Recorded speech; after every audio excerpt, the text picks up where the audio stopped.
அனைவருக்கும் வணக்கம். இன்று உங்களிடத்திலே நாம் பேசக்கூடிய வன உயிரினம் வல்ச்சர்ஸ். தமிழிலே மிக அழகாக அதை பாரு என்று சொல்கின்றோம்.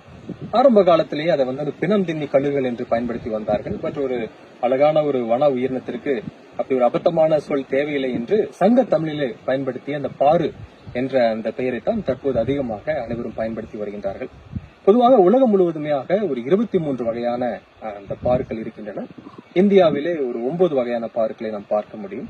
நம் தமிழகத்தை பார்க்கின்ற போது ஒரு அதிகமாக 4 வகையான வல்ச்சர்ஸ், 4 வகையான அந்த பாருக்களை பார்க்க முடிகின்றது. அது மிக அதிகமாக நம் சத்தியமங்கலம் புலிகள் காப்பகம் மற்றும் முதுமலை புலிகள் காப்பகத்திலே அதிகமாக அதை பார்க்க முடியும். அதிலும் மிகவும் குறிப்பாக பவானி சாகர் பகுதியிலே ஒட்டியுள்ள இந்த மாயார் பள்ளத்தாக்கிலே இந்த பார்க்களை நாம் பார்க்க முடியும். தமிழகத்திலே இருக்கக்கூடிய அந்த 4 வகையான பார்கள் என்னவென்று பார்த்தால், முதலில் வெண்முதுகு பார் என்று சொல்வார்கள். White hump vulture. அதனுடைய முதுகு பகுதியிலே வெண்மை நிறம் இருப்பதால் அதை வெண்முதுகு பார் என்று சொல்வார்கள். இரண்டாவதாக லாங் பில்ட் வல்ச்சர் என்று சொல்வார்கள். அதனுடைய கழுத்து பகுதியானது கருமை நிறம் கொண்டிருப்பதால் அதனை கருங்கழுத்து பாரு என்று சொல்வார்கள். மூன்றாவதாக ரெட் ஹெட்டர் வல்ச்சர் என்று சொல்வார். அதனுடைய முகமானது சிவப்பு நிறம் கொண்டதாக இருக்கும். அதனால் அதை தமிழிலே செம்முகப்பாறு என்று சொல்வார்கள். நான்காவதாக எகிப்சியன் வல்ச்சர். இதனுடைய முகப்பகுதியானது சற்றே மஞ்சள் நிறம் கொண்டதாக இருக்கும். அதனால் இதை மஞ்சள் முகப்பார் என்று சொல்கிறார்கள். இந்த 4 வகையான பாருக்களை நம்முடைய சத்தியமங்கலம் பகுதியில் அதிகமாக பார்க்க முடியும். எகிப்சியன் வல்ச்சர் என்று சொல்லக்கூடிய அந்த மஞ்சள் முகப்பாறு மிக அதிகமாக பார்க்க முடியாது. மற்ற 3 வகையான பாருக்களை நாம் அதிகமாக இங்கு பார்க்க முடியும். பொதுவாக 1950களிலே நம் தமிழகத்திலே மிகவும் அதிகமான எண்ணிக்கையிலே இந்த பாருக்கள் இருந்திருக்கின்றன. மிகவும் குறிப்பாக சென்னையிலே இருக்கக்கூடிய குரோம்பேட்டை என்ற பகுதியிலே காகத்தின் எண்ணிக்கையை விட அதிகமான எண்ணிக்கையில் இந்த பார்க்கள் இருந்திருக்கின்றன. அதற்கான காரணம், அந்த பகுதியிலே ஏராளமான தோல் தொழிற்சாலைகள் இருந்திருக்கின்றன. அந்த தொழிற்சாலையில் வரக்கூடிய அந்த கழிவுகளை உண்பதற்காக ஏராளமான பார்க்கள் அங்கு இருந்திருக்கின்றன. தற்சமயமாக அந்த தொழிற்சாலைகளில் வெளிவரக்கூடிய கழிவுகளை கூட நம்ம கோழி பண்ணைக்காக நாம் எடுத்துச் செல்கின்றோம். இந்த கழிவுகளுடைய வரத்து குறைந்துவிட்டு அதனால் அங்கு பார்க்களுடைய எண்ணிக்கையும் குறைந்தது என்று சொல்லலாம். அதே போல திருக்கழுங்குன்றம் என்ற இடத்திலே ஒரு தொடர்ச்சியாக 700 வருடங்களாக ஒவ்வொரு நாளும் ஒரு ஜோடி பாருக்கள் அந்த கோவிலிலே படைக்கக்கூடிய அந்த படையிலே உண்டு விட்டு சென்ற அந்த ரெக்கார்டு, அந்த ஆய்வுகள் நம்ம இடத்துல இருக்கின்றது. கடந்த 20 வருடங்களாக அவை இல்லாமல் போனது ஒரு வருத்தம் அளிக்கக்கூடிய ஒரு விஷயம் என்று கூட நாம் சொல்லலாம். இது பாருக்களுடைய எண்ணிக்கை கணிசமாக குறைந்ததுக்கான பல காரணங்கள் இருக்கின்றது.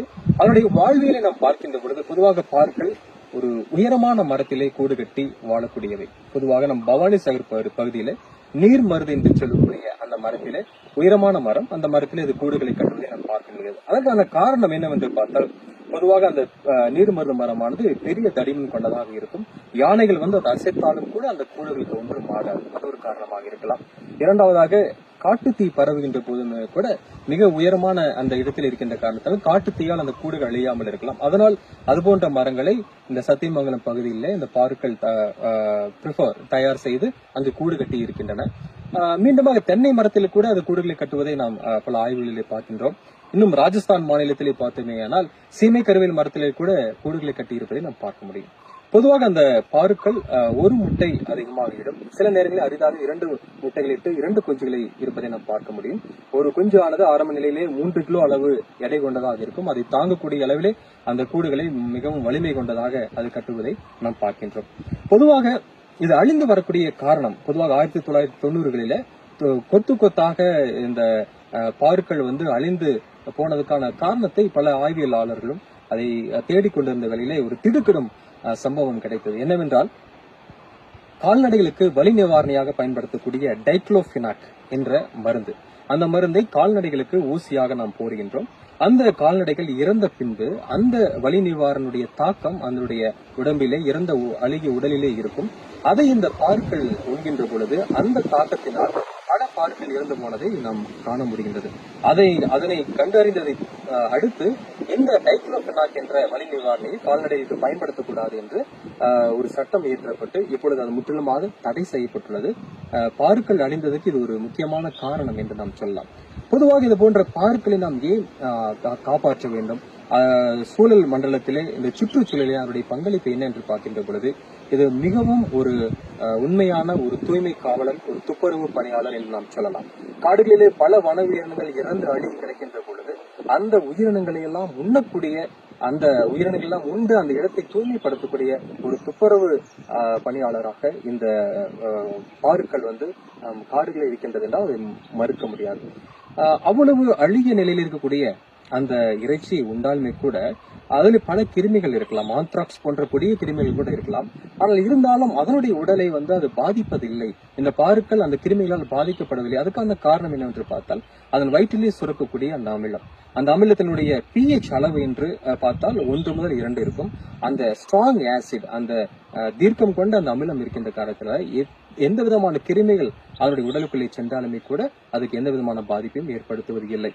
இதனால் இந்த ஒரு காற்றின் மூலமாகவோ வேறு எந்த மூலமாகவோ அந்த நோயானது மற்ற வன உயிரினங்களுக்கோ இல்ல காட்டிலிருந்து மனித சமுதாயத்துக்கோ பல நோய்கள் பரவாமல் தடுக்கும் மிக முக்கியமான வேலையை இந்த பாருக்கள் செய்கின்றது. அதை நாம் போற்றப்பட வேண்டிய, பாதுகாக்கப்பட வேண்டிய மிகவும் முக்கியமான ஒரு பறவை.